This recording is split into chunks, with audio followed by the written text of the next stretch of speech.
오늘도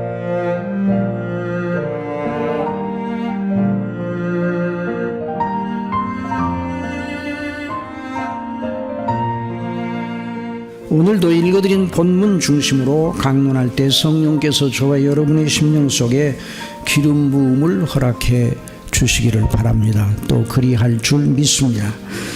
오늘 본문은 욥기의 결말인데요, 마지막 장에 나오고 있습니다. 욥이 여호와께 대답하여 이르되 주께서는 못하실 일이 없사오며 무슨 계획이든지 못 이루실 것이 없는 줄 아오니 무지한 말로 이치를 가리는 자가 누구니까? 나는 깨닫지도 못할 일을 말하였고 스스로 알 수도 없고 헤아리기도 어려운 일을 말하였나이다. 내가 말하게 싸우니 주는 들으시고 내가 주께 묻게 싸우니 주여 내게 알게 하옵소서. 내가 주께 대하여 귀로 듣기만 하였사오나 이제는 눈으로 주를 배웁나이다. 내가 주께 대하여 귀로 듣기만 하였사오나 이제는 눈으로 주를 배웁나이다. 그러므로 내가 스스로 거두어드리고 티끌과 제 가운데서 회개하나이다. 우리는 이 본문을 통하여 하나님의 아들 그리스도 예수님을 믿음으로 말미암아 구원받은 사람, 곧 영생 얻은 사람 모두에게 보이는 표지 하나를 또 발견하게 됩니다. 구원받은 사람이 보이기 마련인 표지, 아니 구원받은 사람들 속에서 역사하시는 성령님으로 말미암아 구원받은 사람들에게서 열리는 그런 아름다운 열매, 영적인 특성을 오늘도 말씀을 통해서 듣게 됩니다. 이 욥기의 말씀은 수천 년 전 어느 한 믿음 좋은 사람 이야기 정도에 그치는 것이 아닙니다. 이 욥이 그 언제적 사람인가? 구약 성경을 연구하는 학자들에 의하면 욥이 아브라함과 동시대의 사람이든지 아니면 앞서든지 뒤서든지 이런 사람일 것이라고 이렇게 말합니다. 우스 땅이라는 것이 아마 지금의 중동 그 근방이겠죠. 정말 그런데 이 욥의 이야기는 수천 년 전에 살았던 한 사람의 믿음의 용맹에 대한 단순한 이야기가 아니라 우리 모든 믿는 그리스도인들, 하나님의 자녀들에게 여전히 성령께서 말씀하시는 놀라운 말씀입니다. 여러분, 성경에 등재된, 성경에 기록된 믿음의 사람들의 이야기는 우리 모두에게 해당되는 교훈을 가지고 있습니다. 언제나 이것을 잊지 말아야 돼요. 그래서 디모데후서 3장 15절에서 또 어려서부터 성경을 알았느니 성경은 능히 너로 하여금 그리스도 예수 안에 있는 믿음으로 말미암아 구원에 이르는 지혜가 있게 하느니라. 자, 이 성경이 그런 특성을 가지고 있어요. 그러므로 이 욥기의 말씀을 통하여 성령께서 우리 모두로 하여금 그리스도 예수 안에 있는 믿음으로 말미암아 구원에 관한 매우 중요한 은혜의 교훈을 제공하고 계시는 것이에요, 성령께서. 그래서 저는 오늘의 본문이 보여주는 대로 구원받은 사람의 믿음의 표지를 살펴보며 여러분과 함께 은혜를 받고자 합니다. 그래서 저는 결론부터 먼저 말씀을 드리겠습니다. 그리고 결론에 이르는 이치가, 이 욥기에 나타난 이치가 어떠한 것인가 하는 걸 이렇게 접근하려고 합니다.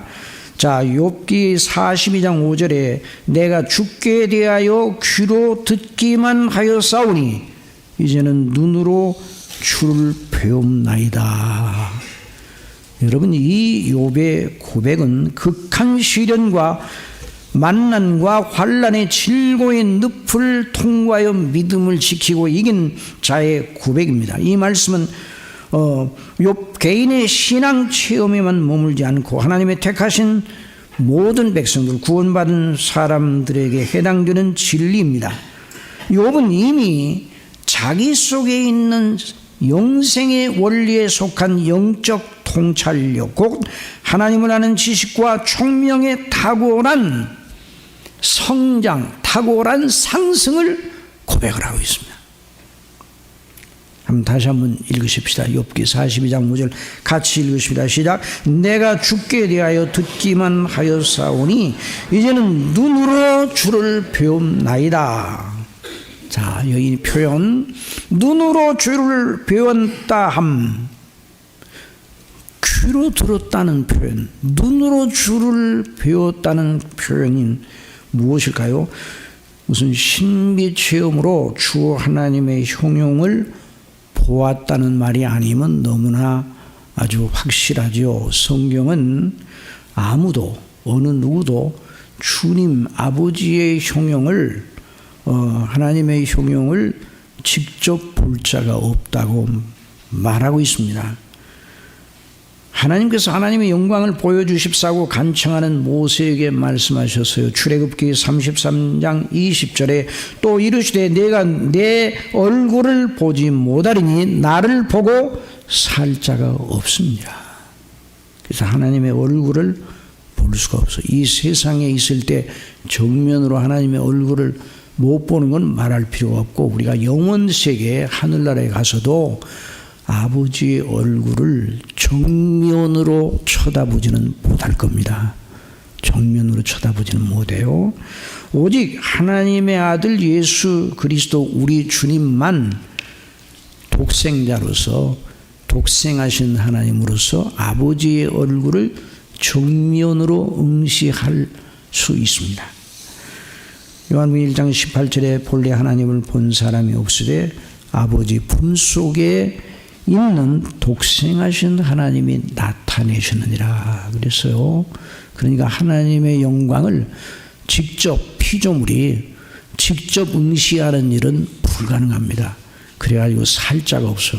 오직 성부와 성자와 성령만 그 본체, 한 본체를 가지고 계신 하나님이시기 때문에 성삼위 사이에서만 그 본체의 영광을 서로 응시할 수가 있습니다. 그러므로 주께 대하여 내가 귀로만 들었사오나 이제는 눈으로 주를 배움나이다는 표현은 무슨 신비한 체험으로 귀로 음성을 들었고 눈으로 하나님을 배웠다 하는 말이 아닙니다. 이 말씀은 마치 이와 같습니다. 고난을 당하기 전에도 하나님을 알고 하나님을 섬기던 영적인 통찰력과 총명이 제게 있었는데, 이것도 하나님 주신 것이죠. 제게 있었는데 이제 이 고난을 통하여 하나님께서 주신 은혜로 말미암아 하나님을 알고 그 은혜를 아는 정도가 탁월하게 높아졌나이다.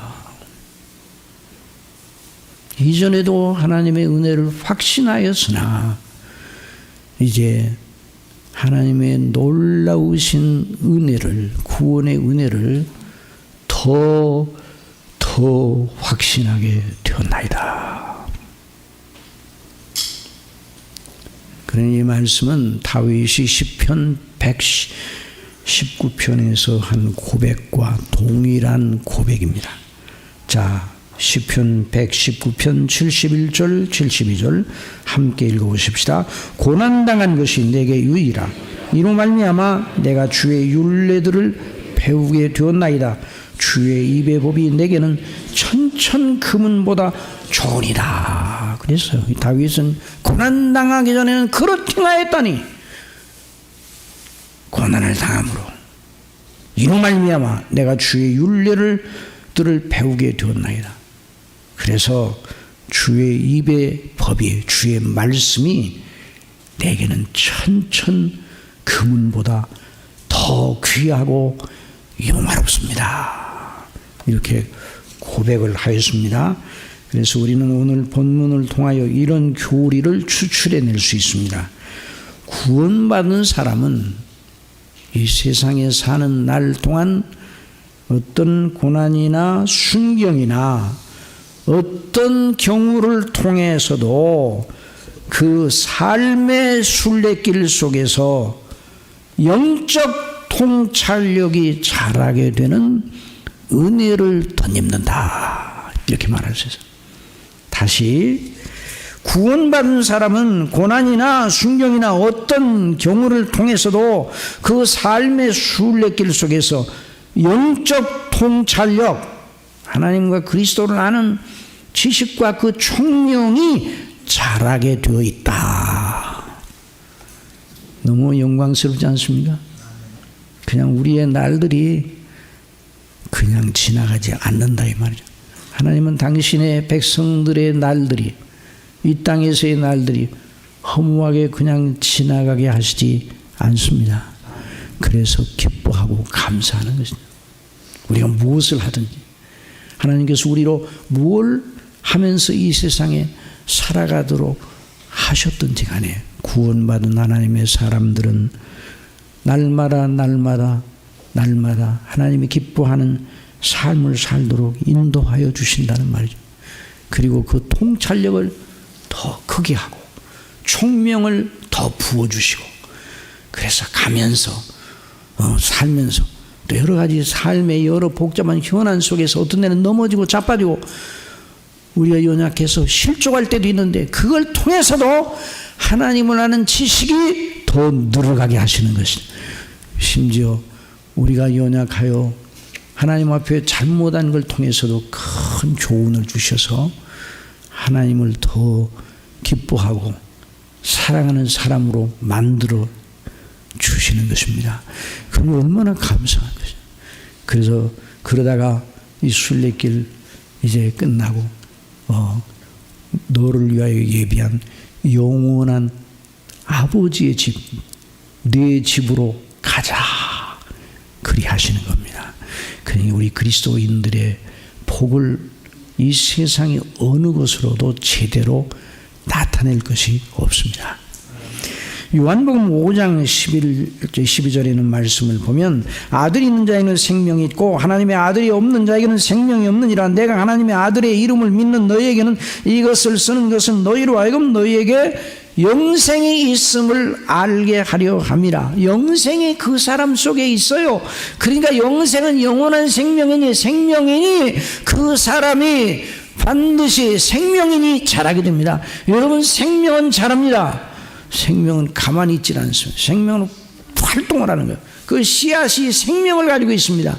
그 씨앗이 땅에 떨어져 그 씨앗이 수분을 머금고 토양을 만나면 그 씨앗의 생명 활동이 왕성해져서 싹이 나는 거예요. 식물의 생명도 그런데 영적인 생명 얼마나 더하겠습니까?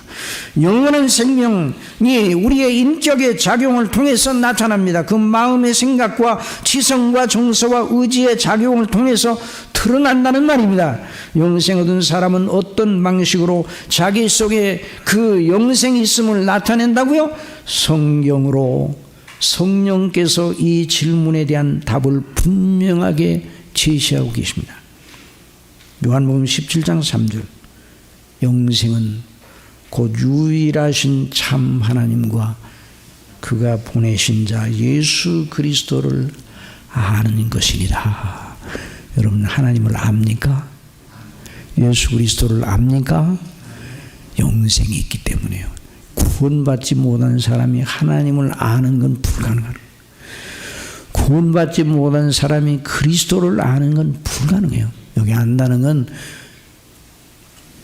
백과사전식으로 머리에다가 아는 지식으로 아는 것이 아니라 영적인 생명의 교통을 말해요. 생명의 교통.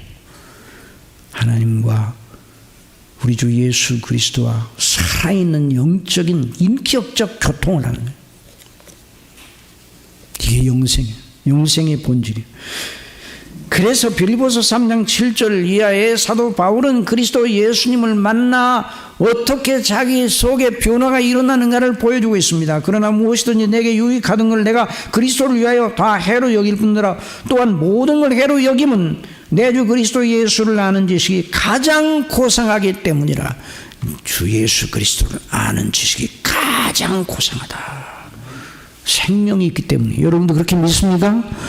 예수 그리스도를 아는 것이 가장 고상하다고 믿습니까? 여러분 속에 생명이 있기 때문에 그래. 생명이요.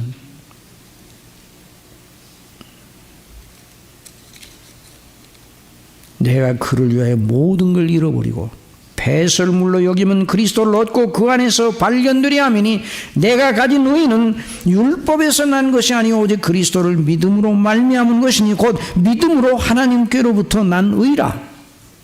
자, 이 마음과 생각, 그 가치관이 영생 얻은 자의 그 생각, 마음의 생각과 그 가치관이 순전히 하나님 중심으로, 그리스도 중심으로, 성경 중심으로 바뀝니다. 우리 교회 중심교회라는 중심이 바로 그걸 말하는 거예요. 여기 은평구에 중심이 있다는 말이 아니라, 하기야 뭐 은평구청 뒤에 있으니까 중심이 있긴 있네. 그런데 반대라 우리의 중심이 하나님께, 그리스도께, 성경에, 그리고 그 성경을 믿게 하시는 성령님의 감동하심 속에 있는 거예요. 그래서 하나님의 말씀이 그 사람 속에서 살아있는 말씀으로 왕노릇하는 거예요. 그래서 영적 통찰력이 나, 보는 눈이 나. 그래서 우리 예수님께서는 눈은 몸의 등불이라, 그래서 눈이 어두우면 온 몸이 어두울 것이다. 이것은 육체의 눈에 대해서 말씀하시면서 더 본질적으로 영적인 눈에 대해서 말씀하시고, 영적 통찰력이 있어야, 영적 총명이 있어야, 영적 안목이 있어야 인생을 아는 겁니다. 그 사람이 길을 아는 거예요. 여러분, 시각이 연약한 분들이 너무 고통스럽잖아요. 언제나 길을 찾기가 힘듭니다. 그래서 그거 마찬가지로 영적인 안목이 막혀있는 사람은 영적인 길을 찾기가 힘들어요. 그래서 우리 하나님께서 욥을 통해서 바로 그 놀라운 비밀을 보여주신 것입니다. 욥이 내가 주께 대하여 귀로 듣기만 하였사오나 이제는 눈으로 주를 배웁니나이다는 고백은 주께서 주신 구원의 은혜와 진리, 복음을 아는 지식의 상승을 말하는 거예요. 그래서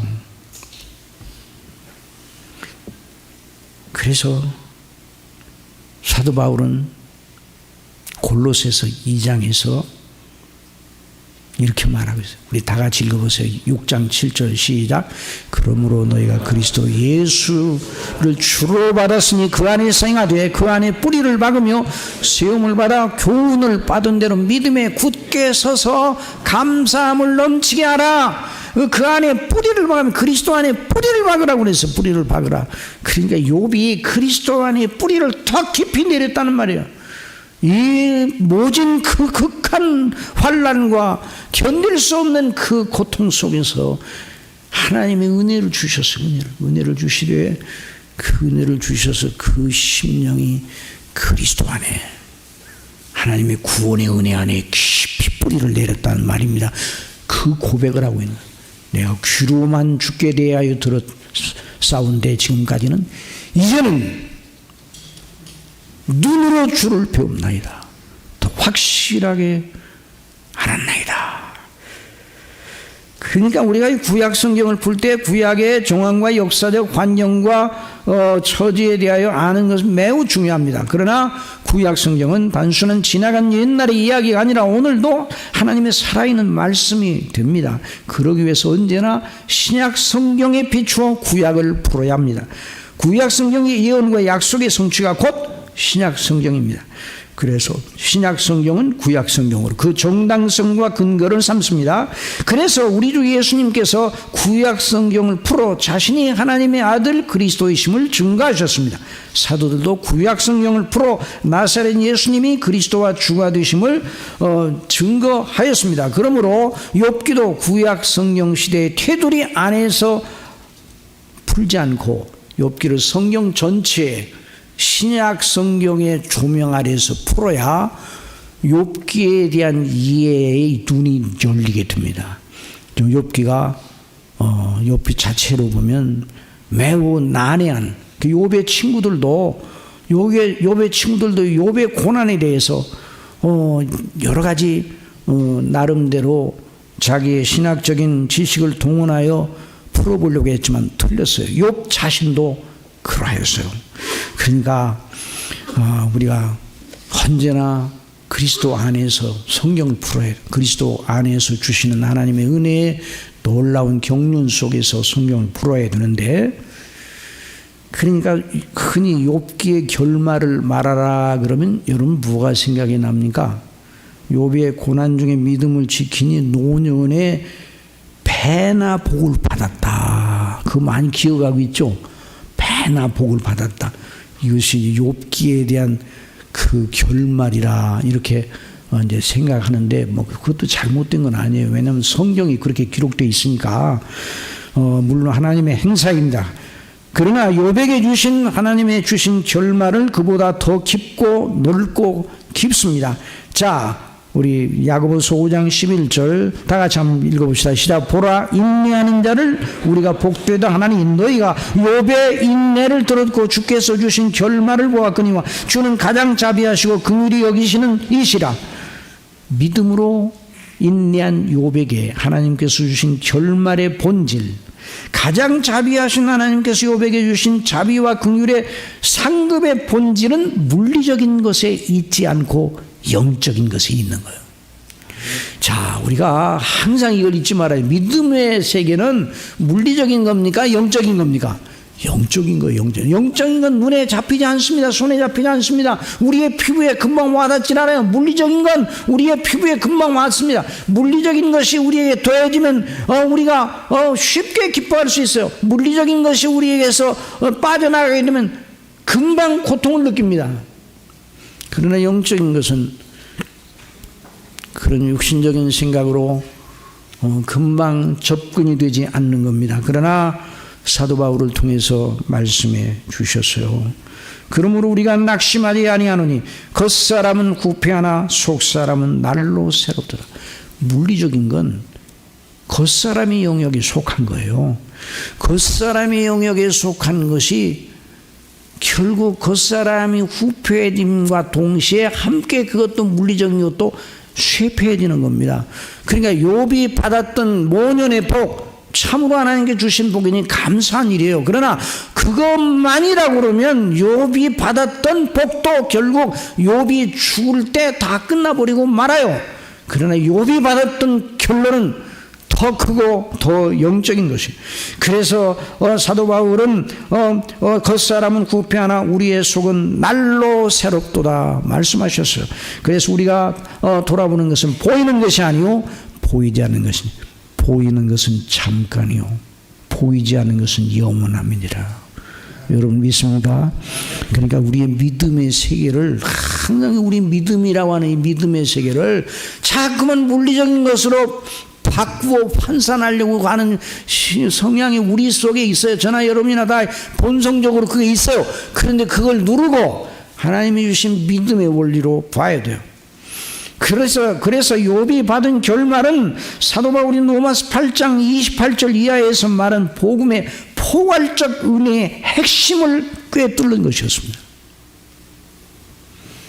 로마서 8장 28절 이하에 우리가 알거니와 하나님을 사랑하는 자 곧 그 뜻대로 부르심을 입은 자들에게는 모든 것이 합력하여 선을 이루느니라. 여기서 말하는 선은 우리가 생각할 때의 선이 아니라 하나님의 영원한 목적과 계획, 우리를 향하신 하나님의 영원한 계획의 그 성취의 입장에서의 선이에요. 하나님의 뜻이, 우리를 향한 하나님의 뜻이 이루어진다. 그 뜻이 얼마나 영화롭습니까? 그것이 선이에요. 그래서 하나님께서 모든 걸 합력하여 부르심을 입은 자, 택하심을 받은 자, 사랑하심을 받은 자, 그 뜻대로 부르심을 입은 자들, 곧 구원받은 사람들에게는 모든 것이 합력하여 선을 이루게 하시는 하나님의 역사가 있다는 말이죠. 그래서 이 사도 바울은 이어서 말합니다. 하나님의 미리 아신 자들을 또한 그 아들의 형상을 본받게 하기 위하여, 이것이 바로 하나님의 목적이에요.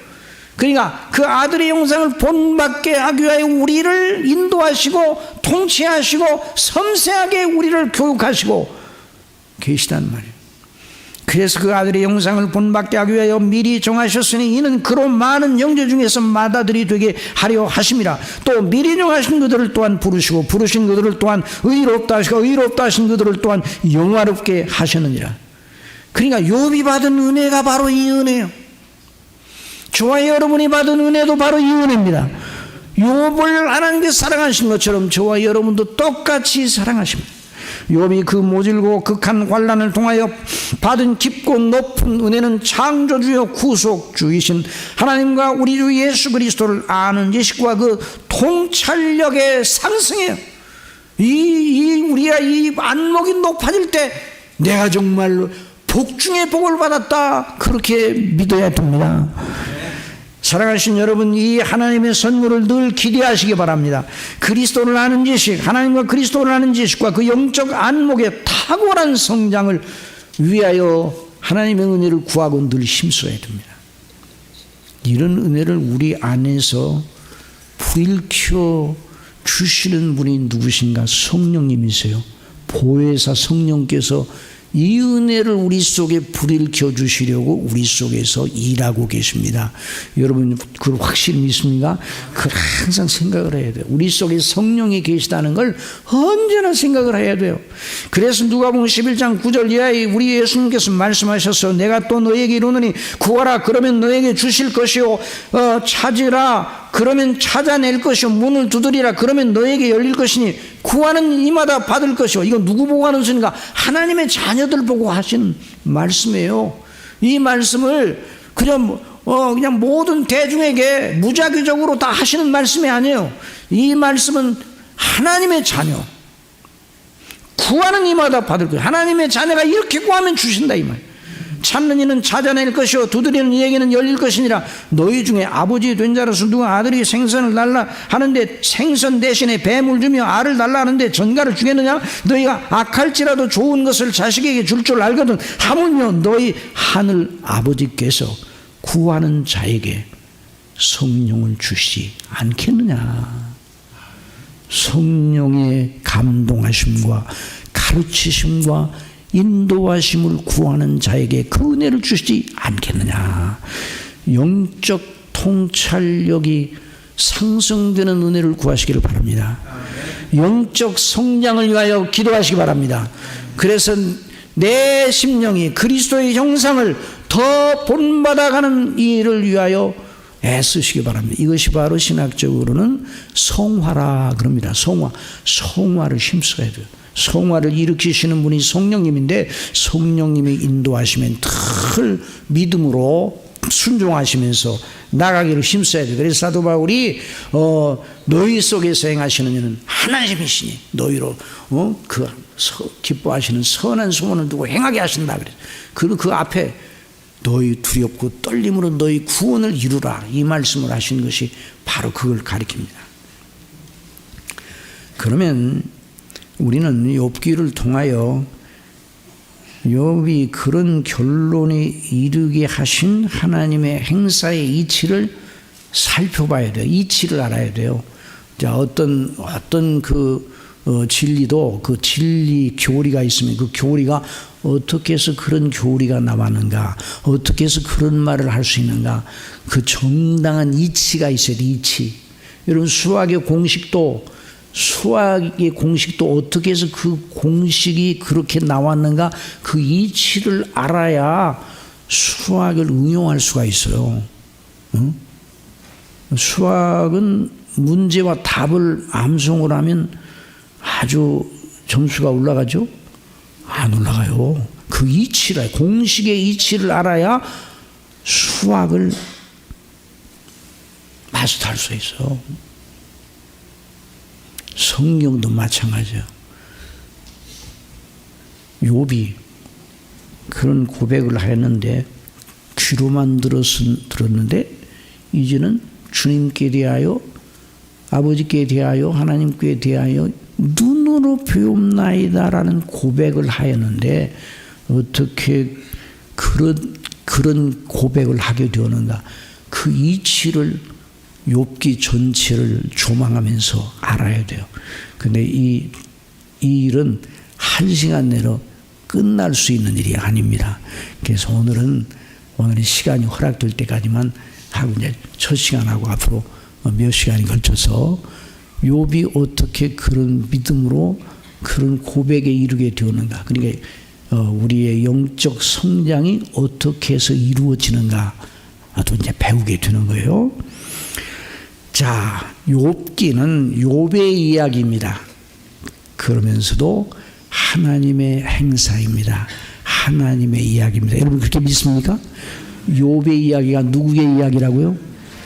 우리의 아버지 하나님의 이야기, 우리 주 예수 그리스도의 이야기, 성령님 성삼위 하나님의 이야기예요. 그 욥의 이야기고 또 우리의 이야기입니다. 아이고 그러면 욥처럼 그 모진 환난을 우리가 당할 수도 있는데 그 욥처럼 그렇게 하나님께서 모든 사람이 그렇게 하시는 게 아니에요. 욥을 계시의 도구로 뭘로요? 하나님의 이 놀라운 모든 하나님의 택한 백성들이 본받을 진리의 영광을 계시하는 도구로 욥을 쓰셨어요. 욥에게 그런 은혜를 주시고 그런 것이지. 자, 그런 입장에서 우리가 생각을 해야 돼요. 자, 다시 한번 말씀드리면 욥기는 하나님께서 사랑하시고 기뻐하시고 구원하신 우리 모두를 향하신 하나님의 은혜와 사랑의 이야기입니다. 자, 그러면 먼저 여러분에게 묻겠습니다. 쉬운 문제지만 학습을 위해서 한 방식으로 욥이 당한 그 모진 극한 환난은 구원 이전의 일입니까? 아니면 이 환난을 겪고 나서 욥이 구원에 이르렀습니까? 구원 이전에요? 구원 이후에요? 구원 이후에요. 구원 이후. 처음부터 계속 말한 것처럼 구원받은 상태에서 이 환난을 만났어요.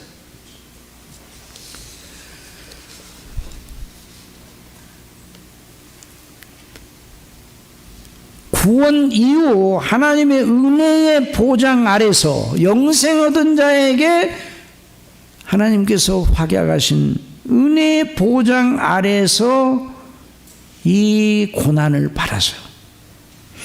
로마서 5장 11절 이후에 보면 구원받은 하나님의 사람들의 영원한 보장이 선포되어 있습니다. 자, 로마서 5장 1절. 그러므로 우리가 믿음으로 의롭다 하심을 받았으니 그리스도 안에서 우리 주 예수 그리스도로 말미암아 하나님과 화평을 누리자. 또한 그로 말미암아 우리가 믿음으로 서 있는 이 은혜에 들어감을 얻었으며 하나님의 영광을 바라고 즐거워하느니라.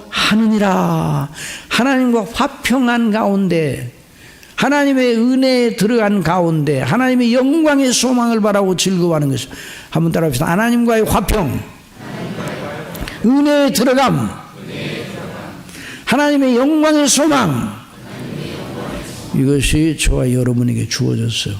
욥도 이런 놀라운 은혜의 보장을 받고 있었습니다. 그런 상태에서 욥이 고난을 받았어요. 그러니까 고난을 받고 잘해서 구원받은 것이 아니라 구원받은 상태에서 고난을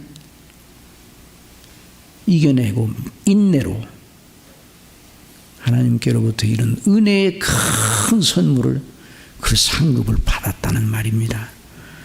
자, 욥기 1장 1절에 보면 우스 땅의 욥이라 불리는 사람이 있었는데, 자, 그 사람에 대해서 이제 증거합니다. 같이 읽읍시다. 그 사람은 온전하고 정직하여 하나님을 경외하며 악에서 떠난 자더라. 이게 바로 구원받은 사람의 상태를 보여주는 거예요.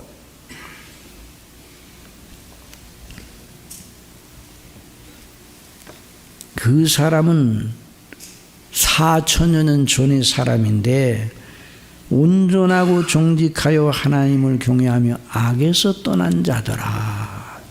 하나님을 경외하며, 이 말이 하나님을 믿었다는 말의 구약적 표현입니다. 저가 하나님을 경외하며 하나님을 두려워하며, 이 표현이 하나님을 진실로 믿었다, 그리스도 예수님에 대한 약속을 믿었다, 그러니까 구원받은 사람을 가리킬 때 그렇게 써요. 여러분, 성경은 어떤 사람의 됨됨이 그 사람의 화와 복을 말할 때 그 사람이 어떤 사람인가에 대해 말할 때 한 가지 요점에다가 집중시켜서 말하고 있어요. 성경이. 저와 여러분에 대한 평가도, 성경대로의 평가도 그렇게 이루어지는 거예요. 뭔가 하나님께 대하여 누구인가? 하나님께 대하여 어떤 사람인가? 이게 모든 걸 주장하는 관건입니다. 모든 걸 주장하는 키입니다. 내가 예수님께 대하여 누구인가? 예수님이 내게 대하여 누구인가? 이게 인생의 키예요. 이것이 바로 그 사람 됨됨이 전체를 붙들고 있는 키예요. 다른 모든 건 다 들러리예요. 이 세상에 귀하고 사람들 속에서 복되다고 하는 걸 한번 다 제시해 보세요. 그런 모든 것들은 들러리요, 들러리. 뭐라고요? 들러리. 방편이 방편. 본질은 하나님께 대하여 누구인가? 내가 하나님께 대하여 어떤 사람인가? 하나님과 나와 어떤 관계인가? 그 사람은 하나님을 경외하고 정직하고 온전하고 악에서 떠난답니다. 이 사람이 누군가? 구원받은 사람이에요. 구원받은 사람. 이게 온전하고 정직하고 악에서 떠남으로 그 공로로 하나님이 구원하셨더라. 그게 아니에요. 스스로 자신을 분별하여 악에서 떠나 스스로 자기의 의지력으로 하나님을 찾고 하나님을 경외하고 이렇게 이룰 사람은 한 사람도 없어요. 그러니까 욥이 이런 사람이라는 건 구원받았다는, 하나님께서 그에게 구원의 은혜를 베풀어 주셨다는, 하나님이 그를 택하셨다는 말이에요. 하나님이 그를 사랑하신다는 말이에요. 하나님께서 그 속에 계신다는 말이에요.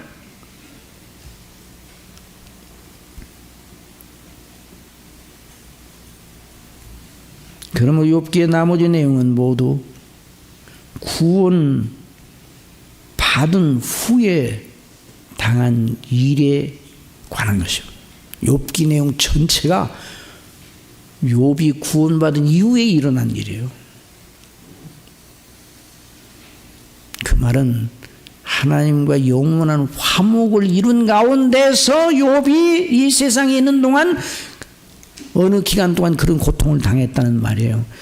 그 말은 하나님의 은혜 밖에서 일어난 일이 아니라 은혜 안에서 일어난 일이라는 말이에요. 여러분, 저와 여러분이 예수 그리스도를 믿음으로 말미암아 하나님의 자녀가 된 걸 믿습니까? 그럼 우리가 어떤 경우라도 은혜 안에 있습니까? 은혜 밖에 있습니까? 우리에게 어려운 일이 있어도 은혜 안에서 일어나는 일이에요. 좋은 일이 있어도 은혜 안에서 일어나는 일이에요. 은혜 밖에서 일어나는 일은 없어요. 은혜 밖에서 일어나는, 그리스도 없는 사람들은 은혜 밖에서 일어나요. 그러니까 그 삶이 황충에 쏘이는 거죠. 우리 요한계시를 통해서 목사님 통해서 들은 것처럼 황충에 쏘이는 것 같은 고통의 삶을 사는 거예요. 은혜가 없이.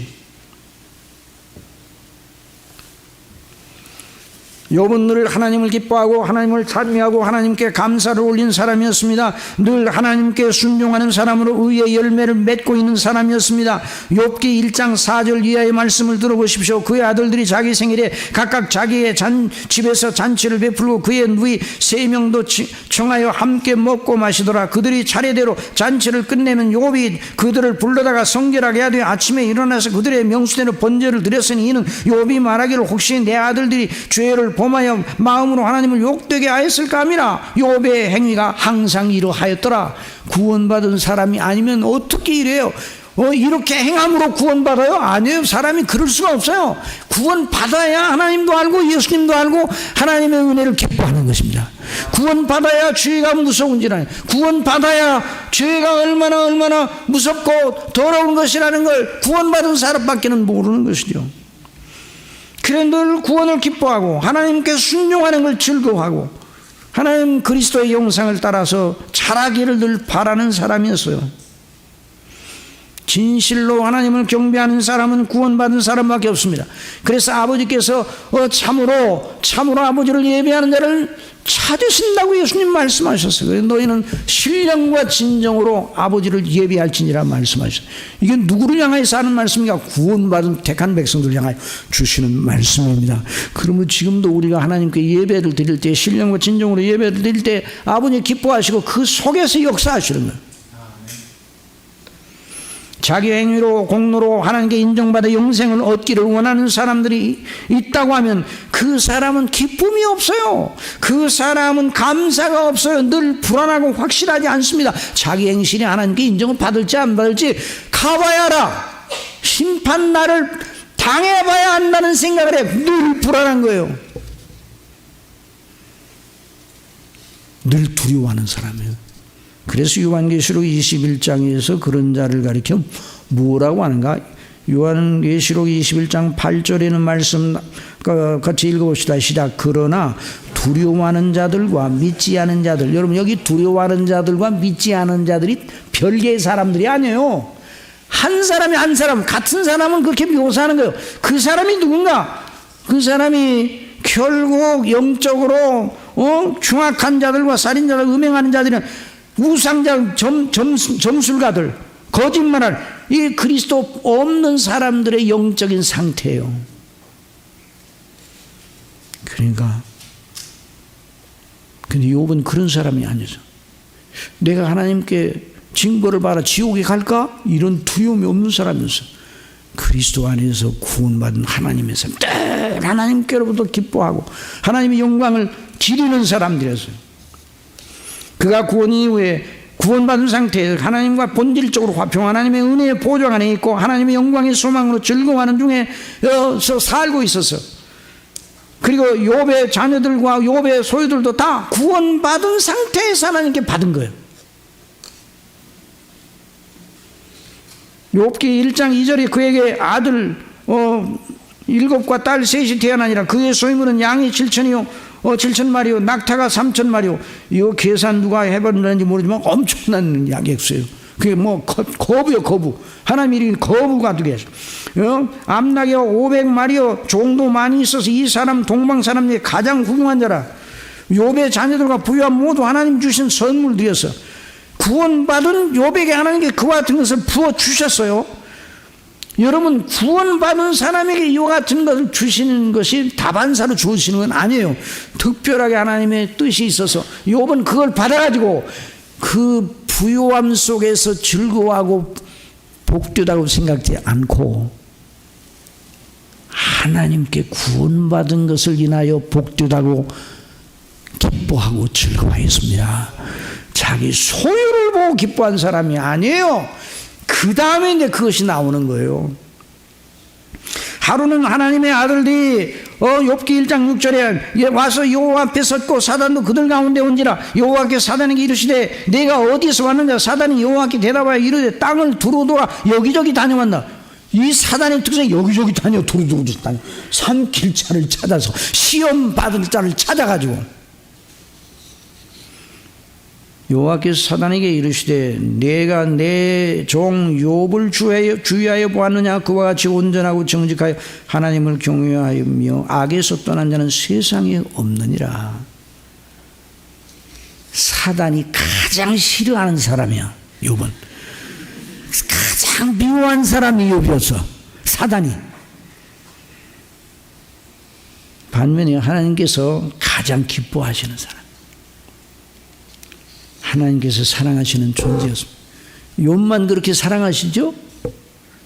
우리는 사랑 안 하시죠? 아니에요. 욥을 그렇게 사랑하시고 우리를 사랑하시고.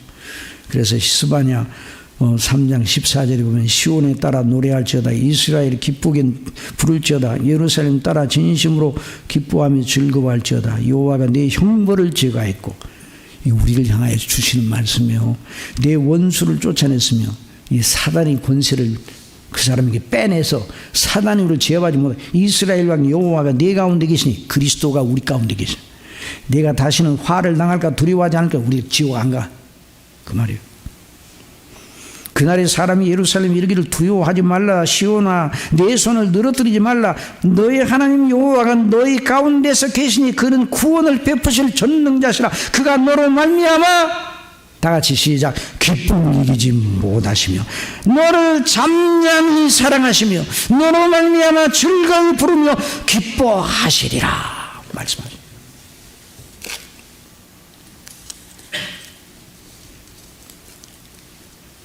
욥과 하나님 사이, 내 시간이 많이 지나는데 욥과 하나님 사이에 욥을 놓고 교름이 시작이 됩니다. 사단이 말합니다. 욥이 어찌 까닭없이 하나님을 경외하리까? 욥의 음성에서 이런 식으로 말해요.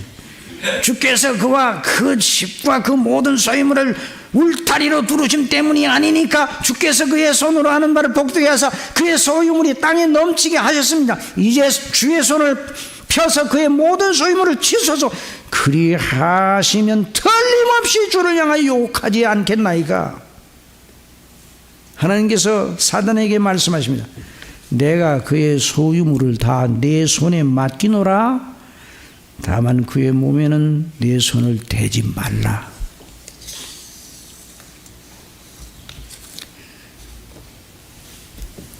여기 보면요, 사탄이 확신하고 있어요. 사단이 확신하고 있어요. 하나님 제가 요구하는 대로 하시면 틀림없이 욥이 하나님 등지고 욕하고 배도할 것입니다. 확신하고 있어요. 이야, 이 사단의 확신이 대단해요. 이 사단은요, 이런 확신을 어디서 얻은가? 경험적으로 얻었어. 얼마나 사단의 그 시험으로 넘어진 자가 무수하게 많아요. 경험적으로 알았어. 우리 하나님도 확신을 하고 있어. 그렇지 않으면 마음대로 하라고 그러겠어요? 사단의 확신의 근거는 무엇인가? 그는 인간의 육체의 본성을 알고 있었어요. 물리적으로, 육체적으로 손을 대면 100명 거의 다 넘어질 것이라 이렇게 생각했어요. 이것이 인간의 상태거든요. 사단은 자기가 범죄케 한 인생이 그 다음에 아담의 후손의 본성이 눈에 보이는 세계를 모르고 눈에 보이지 않은 세계, 눈에 보이지 않은 세계를 모르고 눈에 보이는 것만 추구한다는 걸 알고 거기에다 손을 대면 욥도 반드시 배도할 것이다 이렇게 확신을 했어요. 물론 하나님께서도 확신을 하셨습니다. 여러분, 하나님의 욥을 믿었습니까? 안 믿었습니까? 여러분, 하나님께서 욥을 믿었어요? 안 믿었어요? 그냥 욥은 안 믿었어요. 사람 욥은 안 믿고 하나님의 은혜를 주셔 그 속에 역사하게 한 구원받게 한 욥을 믿었어요. 그 믿음으로 역사하시는, 그러니까 하나님은 궁극적으로 누구를 믿었어요? 하나님 자신을 믿었어요. 여기에 치열한 영적인 싸움에서 한번 따라 육신의 생각, 영의 생각. 이제 로마서 8장 육신의 생각은 사망이요, 그게 사단의 확신이 근거요. 영의 생각은 생명과 평안이니라. 그 성령께서 거듭나신 예수 그리스도를 믿어 구원받아 그 속에 역사하셔서 하나님과 영원한 화평하고 하나님과 영원한 생명의 교통을 나누는 믿음의 그 놀라운 그 생각, 믿음의 관점을 가지고 견지하는 그 원리, 거듭난 그 사람의 그 원리, 영적인 원리, 영생의 원리, 그리고 사단은 육체의 원리, 그걸 가지고 하나님과 사단이 욥을 사이에 두고 겨루셨어요. 누가 이겼습니까? 하나님이 이기셨습니다. 욥은 시간이 다 가서 이제 끝내야 돼요. 욥은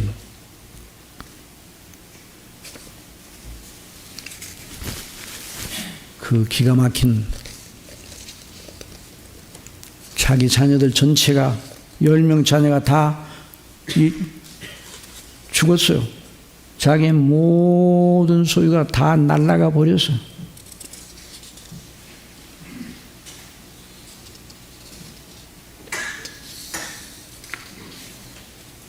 그러나 욥은 뭐라고 결론을 내렸습니까?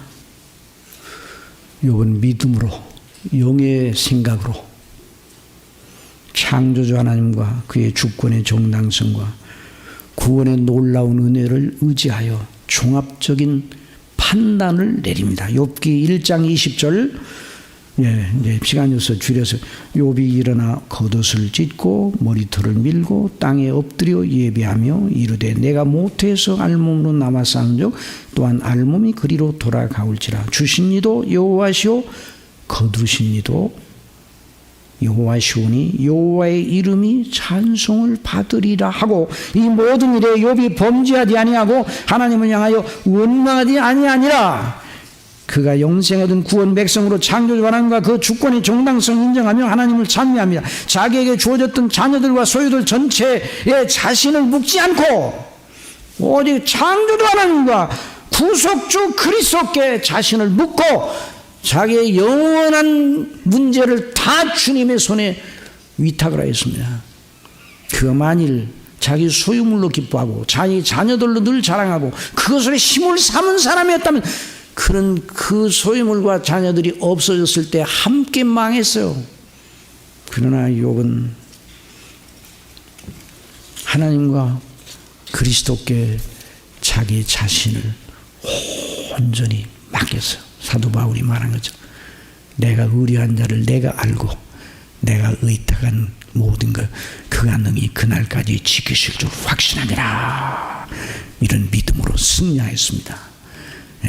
그래서 이런 은혜 가운데 어떤 상황에서는 믿음으로, 영의 생각으로, 성령의 인도하심으로 말씀을 따라 승리하는 저와 여러분이 되도록 성령께서 은혜 주시기를 바랍니다. 그런 은혜를 날마다 주고 계십니다.